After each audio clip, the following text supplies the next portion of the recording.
წეღან გავიცანი ბარდანას გელა მებაღიშვილის უფროსი სერჟანტის შვილი დავით მებაღიშვილი, რომელიც მესაუბრა მამაზე, მის გმირობებზე მესაუბრა მეოთხე ბრიგადის 51 ბატალიონის ასეულის სერჟანტი გელა მებაღიშვილი ბარდანა, რომელიც თავისი მებრძოლი ხასიათით გამოირჩეოდა, თავისი ბრძოლის შინით გამოირჩეოდა.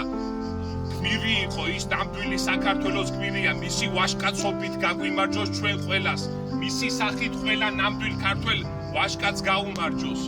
როდესაც ომი დაიწყო გელა მებაღიშვილი არც ერთი წამით არ დაფიქრებულა, მაშინვე ომის ქარცეთში ჩაერთო, უშიშრად დაიწყო ეს ყველაფერი და მისი უშიშარი სულის თაოსნობით აკეთებდა ამ ყველაფერს. ბარდანათი იცნობენ მისი სოფლელები, ბარდანათი ვიცნობთ ჩვენც და დავით, მინდა პირველ რიგში ამ ვიდეოთი დიდი მადლობა გითხრა შენ.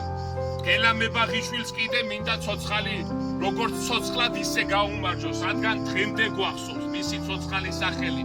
დღემდე მემახსოვრება, როგორ მითხარი შენ თუ როგორ გამოჰყავდა ქართველები სამშვიდობოს, როგორ იცავდა ქართველებს, როგორ აკეთებდა ამ ყველაფერს საქართველოს სამშობლოს სიყვარულით. არც ერთი უგზოუყო დაკარგული ბიჭის სახელი, რომელიც მან გაიგო, არც ერთი სახელი არ დაუტოვებია ისე რომ ის არ მოეძებნა.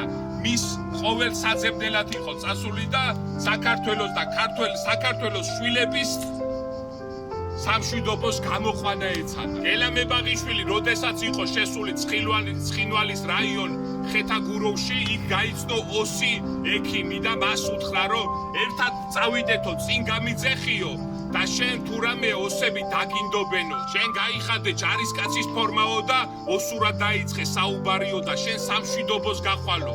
ხოლო მე კიდე ერთი ქართველი, როგორც ქართველი პატრიოტი, ისე წავალ ამ ქვეყნიდან. გელა მებაღიშვილმა ისე დატოვა ჩვენი გულები და ისე წავიდა საქართველოდან, რომ ისევ ჩვენ გულებში დარჩა და ისევ საქართველოში დარჩა. მე მინდა რომ ჩემი ლექსით მოვიკითხო ის და მისი მთელი ოჯახი. დიდება გმირებს, კიდე 1000-ჯერ ვიტყვი ამ სიტყვებს. ღირსება რომ გვაქვს ჩვენ ქართული ეს გვაძლევს იმედს. ტერიც მიყუჩდა, შეიხუჟა, ჯერ ვეხარ გვიტევს დიდება გმირებს. მებაღიშვილის სახელითა დიდება გმირებს, ანწუხელიძის სახელითა დიდება გმირებს.